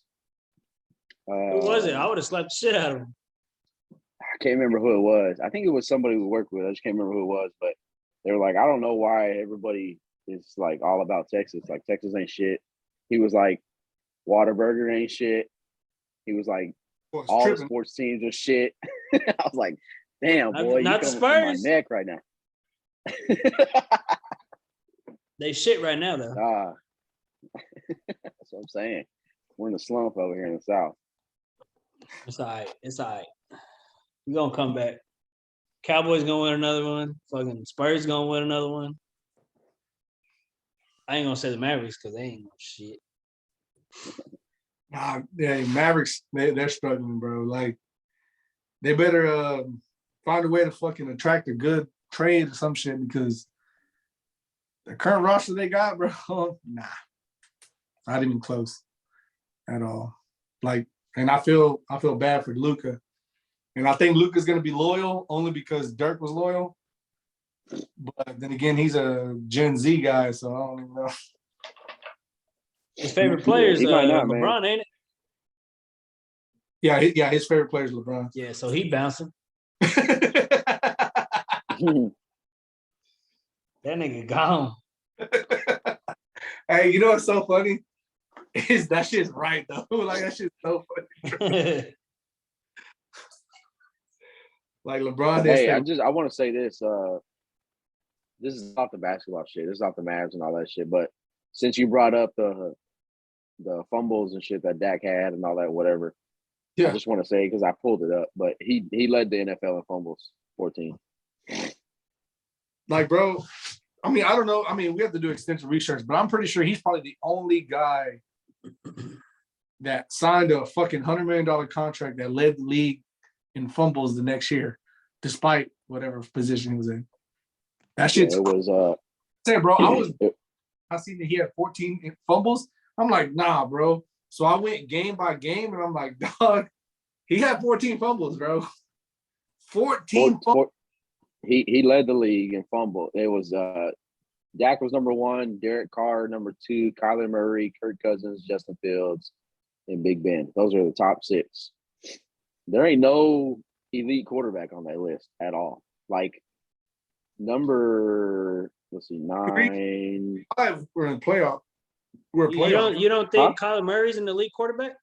3 of the 5 were playoff quarterbacks, though. I wouldn't say Kyler's elite. I think he's 4, right underneath that. Huh? Because you had Dak, Kyler, Derek Carr, and Roethlisberger all playoff quarterbacks.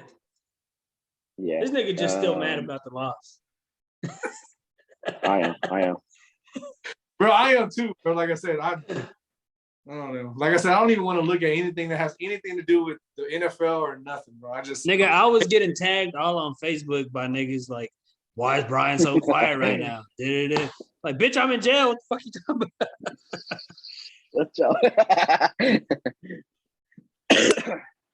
Damn. Something told me not to make that $50 bet, bro. Something's like, nah, don't do it. Don't do it. Don't do it. I was like, me too. Hey, I will say that Big Ben, y'all said he was washed and old and all that stuff, but he is. But he had the most game-winning drives this season, and he had the most comebacks this season. Hey, real quick, Coach McCarthy said he has confidence, and he said, quote, I know how to win. McCarthy, you've only won one Super Bowl. Because you had Aaron Rodgers. Arguably. Not arguably. Nah, bro, get the fuck out of here. He won't, bro. He can't be the GOAT winning one Super Bowl. Sorry. Can't. That's facts. I will say that Tom Brady led like pretty much every passing stat this year. That's the GOAT, dog. Look, Passes completed, he led. Pass attempts, he led. Passing yards, he led. Passing touchdowns, he led. But everything else is Aaron Rodgers. A lot of people talk mad shit about the past Patriots team, how he always had like great, defenses and things like this. Bro, is like that don't matter. And the reason why it don't matter, because if you look at it, bro, a lot of the great quarterbacks that won had great defenses. Like the Denver Broncos defense that won with John Elway. Now, of course, that offense was fucking great, but their defense was great as well. They had Steve Atwater. They had a lot of fucking great. San Francisco, Pittsburgh. I'm about to vomit. Dallas, of course. Like all these teams had great defenses, and everybody's like, "Oh, he had great defense. That's why he's not the great. That's why he's not the GOAT." Blah blah blah. Woo. It's like, bro, that shit don't matter at all, because in the history shows like you have to have a great defense, but your offense has to be pretty stout too. Now, of course, there are one-offs. Like Trent Dilfer in Baltimore. Fucking what the hell was his name? Brad Johnson in fucking Tampa. That won Super Bowls without. But most of the time, you have to have a complete team to win this game and win the Super Bowl. Super Bowls are going to be hard to win. But yeah, that's my thing, is the fact that you could talk and ridicule Tom Brady as much as you want to, but Tom Brady's definitely the GOAT for sure. And to me, his facts. He turned nobody into somebody's. Now, of course, he's had a lot of great players, but yeah. Look, the reason why I say Aaron Rodgers is a true GOAT is because I truly believe 100%. You take Tom Brady and put him anywhere else, he doesn't do what he does. You could say the same thing about Dan Marino. To me, Dan Marino didn't do nothing though. Of all time, probably maybe behind Peyton Manning, but he's up there. He was on the Miami Dolphins shit ass team for years. Yeah. So you put Tom Brady on that Miami Dolphins of Marino's era. What is Tom Brady doing? He ain't doing what Marino's doing. That's what I'm saying. Aaron Rodgers is a true GOAT. You take Aaron Rodgers and plug him in anywhere else, he still wins the Super Bowl. He still does what he does in the championship game every year. Maybe not the Super Bowl, but it's hard. It's hard to win a Super Bowl. It's hard. It is. And I mean, Cowboys just showed it's hard as fuck to win a Super Bowl. But what I'm saying is though, is Aaron Rodgers ain't even gonna win this year, dog. You up here? Honestly, they're not, bro. Like they're not gonna win. They are. I'm telling you, man. That he's. You hear what who's gonna beat him? Who's gonna beat him? You hear what Derek Carr said? What? You know who's gonna beat him? Green Bay's gonna beat him. You know why? Because Derek Carr said, "I know. I'll buy him a fucking car to reunite with him back in Las Vegas." Devontae Adams.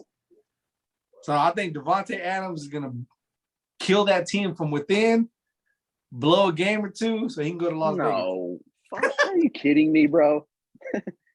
Boy, are you kidding me? No, I would that'd not be want career to suicide right there. I don't know, bro. Raiders. I got a bet on. Bad, bro. They're not. And I told you, dude. Derek Carr is not a bad quarterback. He's not. You know what? I just want the Chiefs to lose because I'm tired of fucking every time I watch them niggas play. They're gonna lose against Buffalo. Every time, like, I mean, obviously they're a good team, but every time like they make a good ass play, like Travis Kelce has to do this stupid ass dance, or fucking Tyreek Hill has to do some dumb shit. It's like y'all niggas need to be fucking humbled. Bro, you take one of them players for real. I'm telling I you. couldn't hear anything you said because you cut off a weak ass service. AT&T, the service you told me to go to, y'all forced me out of T-Mobile and my fucking Android to go to this Nigga, weak ass. yeah, just to get your ass off the goddamn Android, nigga. I wouldn't even say that shit on live. Fuck. Still can't hear that nigga. Boy, you got an Android right now, nigga? Y'all can hear me? No, we couldn't because you were breaking up. God damn. Yeah. We'll see. Green Bay's gonna win it all. It is what it is. I got Buffalo going all the way. I had the Who's gonna beat Cowboys Green going Bay? all the way, but they ain't going. They going all the way to the motherfucking house. Yeah, for facts. So I got Buffalo winning the Super Bowl. I got Buffalo, Tampa. No, you know what? I got Buffalo, Green Bay. I'll do that. I'll do Buffalo, Green Bay, only because Green Bay has home field advantage all the way through. And it's going to be tough to win in Lambeau. So I'll give Green Bay win in the NFC. But they're not going to beat Buffalo. I think Buffalo's somewhere else, bro. They're on a whole nother level. Josh Allen ain't ready for it, bro. Josh Allen lost to the Jaguars, bro. The Jaguars. Don't worry about nothing that happened in the preseason, in the regular season. Don't worry about that. Didn't fucking Tampa Bay almost lose to, or not Tampa Bay? Fucking Green Bay lost to the Lions. Nah. If Yeah, they they did, did. it was Jordan Love playing. Aaron Rodgers was playing for a little bit, and them niggas still lost. Nah. Go ahead and do your little Twitter fingers research. I gotta look that up. I didn't see that. Let me see where they at. AFC, NFC. But I think Buffalo's playing on a whole nother trajectory right now, bro. They're outstanding right now. And I'm not just talking about this past game. I projected Dallas Buffalo in the Super Bowl. Of course, I was wrong about Dallas, but I didn't think nobody in the AFC could beat Buffalo right now. Like, of course, they stumbled kind of crossing the finish line. But with this last game, bro, against Belichick, do they shut to me, if nobody has Buffalo going to at least the AFC Championship game, you're out of your mind. Like, and I know Cody, you picked Kansas City, but I think they're gonna kill Kansas City. I think they are, bro. Like, I think you're gonna see. Like I told y'all before, I think the KC dynasty is over. It's done. They depend heavily on three players. That's Mahomes, Tyreek and Travis Kelce. And Kelsey. That's it. They depend. Their whole game plan is that if one of them players are out, they got to adjust. Now, of course, you play to your strengths 100%. I get all that, but you have to have more than that. And I think, you got Stephon Diggs on Buffalo, and he's not their star. Like, he's not the one that's winning games for them over there. And that's what I'm talking about. Devin Singletary had two rushing touchdowns in the playoff game. Devin Singletary. Are you serious? I've had him on fantasy all year. He ain't do shit. The only reason I picked the Chiefs, I don't want the Chiefs to win, but I just think that I want them to lose. Same reason as Brian. I just think them dudes they're clowns. I just don't really see, like, who did the Bills just beat? Who'd you say? It was Las Vegas, right? No, they beat New England. Oh yeah. I mean, don't forget, nigga. You thought Mac Jones was gonna be the thing. You're trying to switch it up now. All Mac Jones has to do is drive the bus. That's all you gotta do. Just keep it in the lane. Bill Belichick's gonna do the rest. Like, hey, Bill Belichick is the driver's ed dude next to him. Like, hey, turn your blinker on. Like, hey, go up here, take a left, blah blah blah. All Mac Jones gotta do is keep it in the lane. I'm gonna tell you, bro, you're 100% right on that. I completely underestimated what Bill Belichick was going to do with Mac Jones. I'm not underestimating Bill Belichick as a coach. I underestimated what he could do with Mac Jones, and you proved it That's right. And I see him being a problem later on. I don't see the Patriots dynasty taking a hit at all. I mean, hold on, not the dynasty. I'm not gonna say that, but the franchise.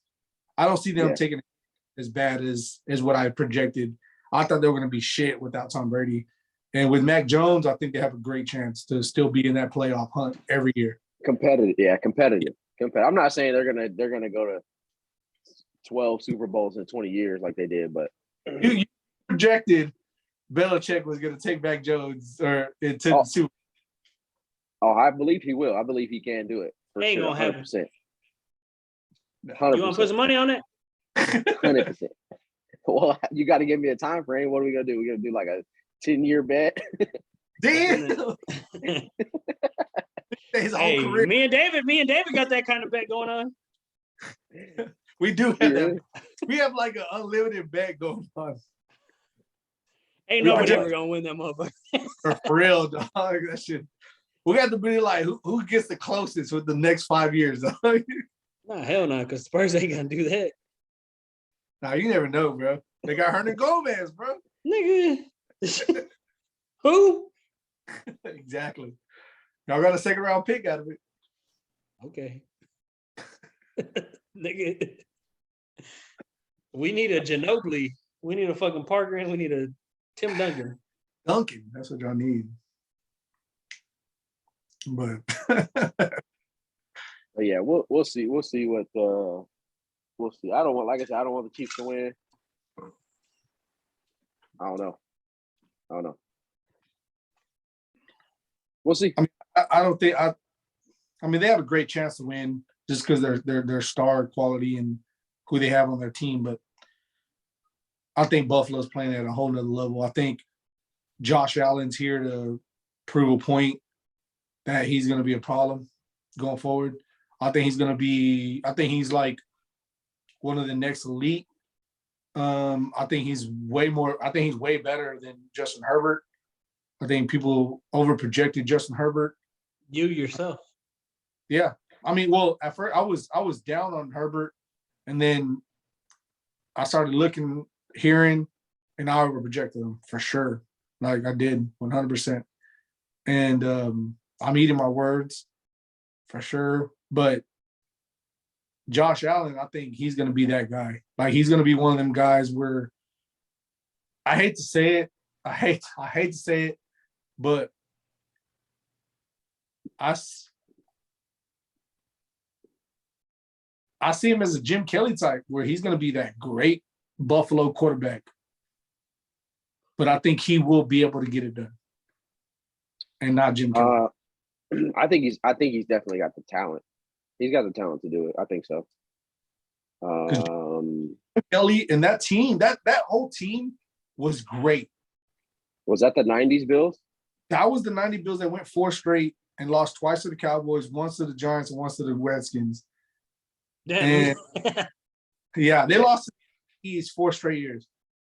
Like, for real, bro. That team should have won at least 2 of the most, and they weren't going to beat against the Cowboys. I'm going to tell you that right now. Could you imagine going 4 straight years like, oh, damn, we made it. Like, we could win, and then, we lost. And then, oh, damn, this is definitely our year. And then, damn, fuck, we lost. Oh, well, you know what? This definitely our year. Fuck, we lost. You know what's the bad part, though? 4 straight years. Is the 3rd and 4th year was against the Cowboys dynasty. So the first year they were like they went against Phil Simms in the Giants. They're like, oh yeah, we'll get it next year. And they went up against Doug Williams and the Washington Redskins, which I think they should have won that game. Which Doug Williams played tremendous in that game, and they lost that game. And then they went back to back against the Cowboys dynasty. In the first game, they got blown out, 52-7. So it was like, yeah, you can make it back the next year, but dog, are you really gonna do something? I mean, they end up being like a little bit more competitive, but it still wasn't it. But 4 straight AFC championships and 4 straight Super Bowl appearances and 0 wins. I'd rather have a Super Bowl or 1 Super Bowl win instead of that. Yeah, that sucks. We experienced a little bit of it with Texas when we went back to back in 2010 and 2011 with the Rangers, and we lost both. And that's more heartbreaking than anything, bro. Is going back to back and losing both times. It sucks. I can imagine. I can only imagine doing it 4 straight years, bro. Just imagine the Rangers 4 straight years and lost every single time. That shit is heartbreaking, bro. That shit is so heartbreaking. Like, I can only imagine how it is in Denver, in Buffalo right now. That's why I think maybe they actually have a chance to actually win something. Might not be this year, but I truly believe that they could. They have all the talent in the world to do it. Now, of course, my word only goes as far as this fucking whoever listens to this shit, but yeah, I really truly believe it.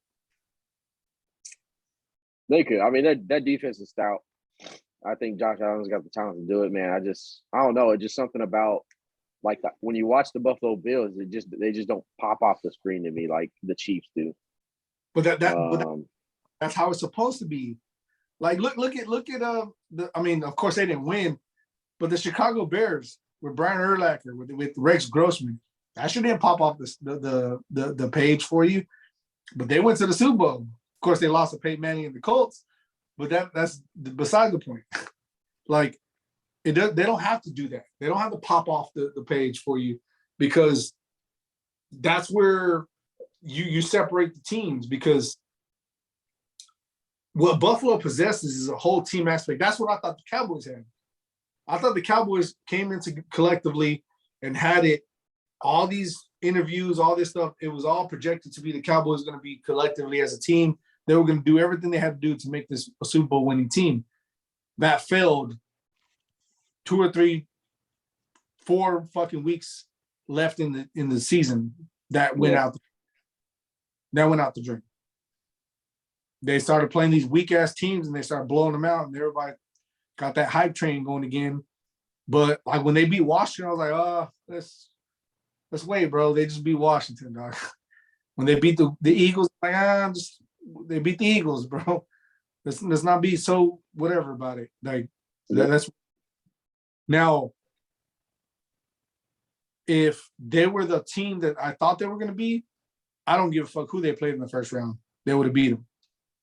When people started projecting who they were going to play in the first round and how bad of a matchup that was, that's when I knew the Cowboys were in trouble. Because I'm like, with the dynasty team, with a great team, it don't matter who they play. They're going to beat them. You see Kansas City, what are they doing? Like, oh, people project them to go all the way to the Super Bowl. Why? They were bad all year long. Yeah, they were. Long. Terrible. They started playing a couple of good games, and everybody's back on that wagon saying, oh, bro, they're going to go all the way. And it's like, why? Because they've already shown it. They shown that they can be that team to beat. They can win. Cowboys never showed that. So that's why people were starting to backtrack on them, because they never showed that. But by interviews and stuff like that, I jumped on the wagon saying, hey, they're going to do it, and they did it. And it sucks. Yep. It's terrible. It's the worst. It is, bro. It's a terrible feeling. So because of that, because I feel like it's so much, the level drops so much because of the Cowboys losing. And it's bad. It's terrible. It sucks. It sucks so much. But next year's our year, though.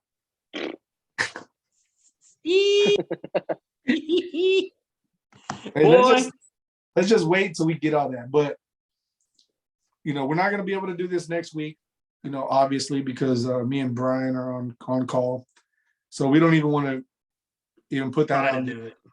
We've already done that before. We tried in multiple different ways, and it just never really works out the way we want to. So I think 2 weeks from now, we're going to be back at it, and it's going to be on and popping. God forbid, God forbid any fucking symptoms or sickness and all this bullshit that's going on. If we can just, maintain for this upcoming weeks and kind of beat this fucking COVID bullshit out the way, then we'll be able to get back into back in the studio. I'm gonna shut the studio down. No, shut the studio down, y'all. Look at my fucking face, bro. Look at hell. That nigga jealous. Count it. 1, 2, 3, 4, 5.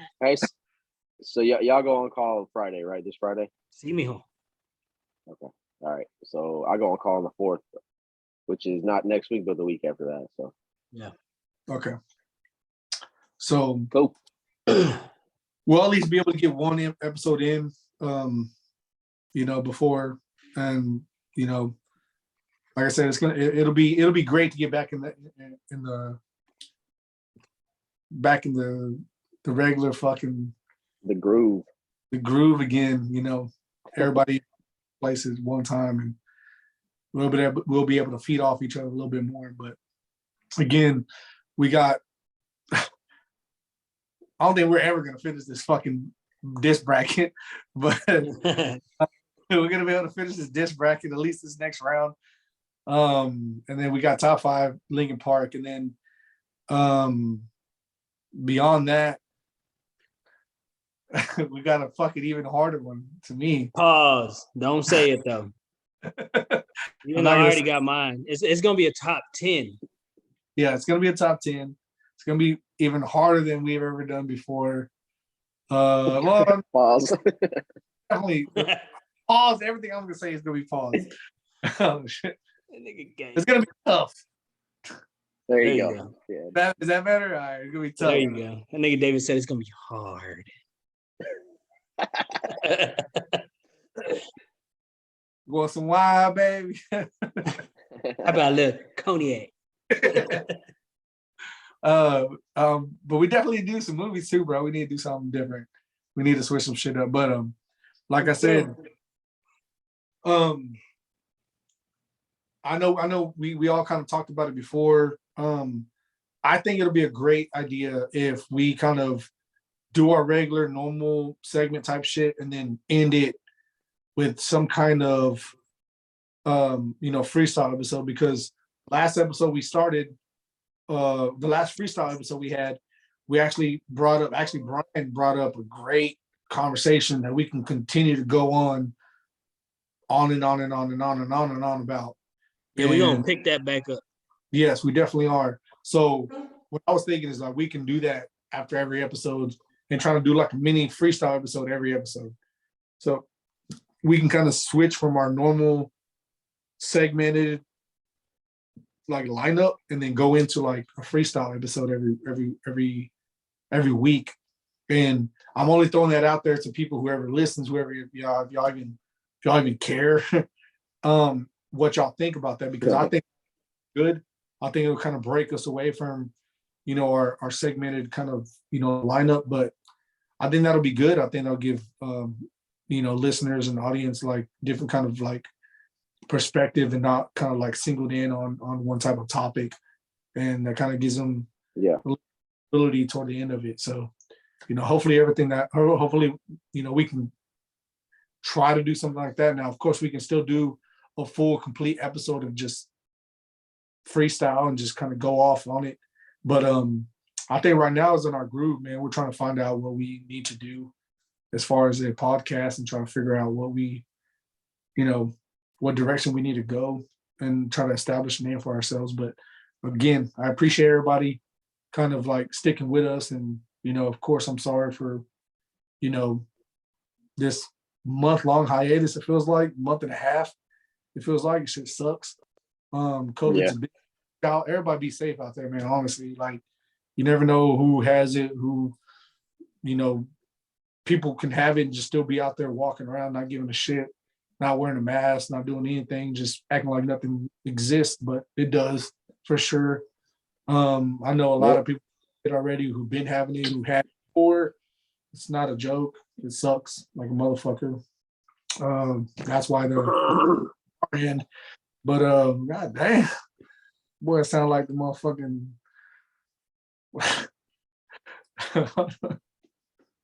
threw me off, bro. What?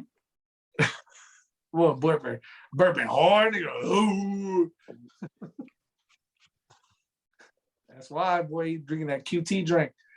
You can brush that shit off. You just brush it off the entire fucking. That nigga jellies.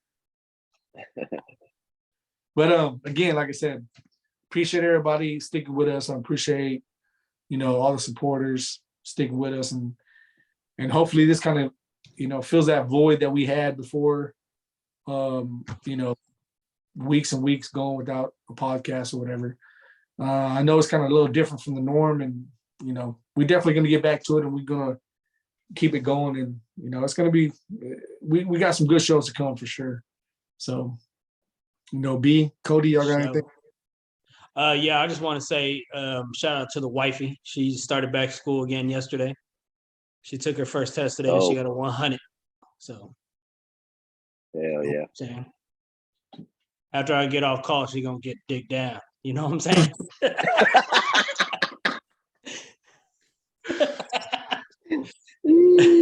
That's reward. That's funny. Reward. But yeah, hey, appreciate everybody for staying patient. But we back. We won't be here next week, but we'll be back the following week. That's what's up. I ain't got nothing, man. Y'all hit it all on the head. So, well, since you want to bring up the wifey, shout out to my wife, man.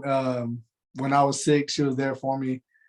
This COVID shit ain't no joke, dog. And I suggest anybody out there who's single, find you a good woman, dog, for real, bro, because that shit carries you a long way.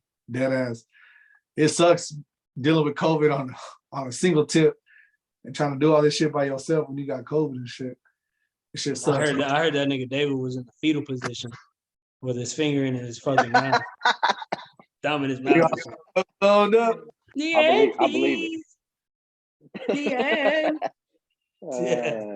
I only did that because I just wanted to hear Brian like clown. Hey.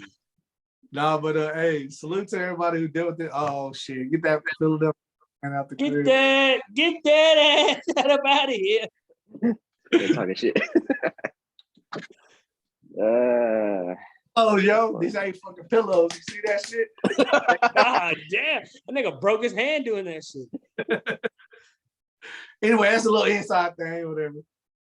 But nah, man, salute to everybody. Be safe out there. We definitely gonna get back into it. So, hey, be prepared, and we're gonna have a better show next time for sure. For sure. For sure. Hey, peace out, everybody.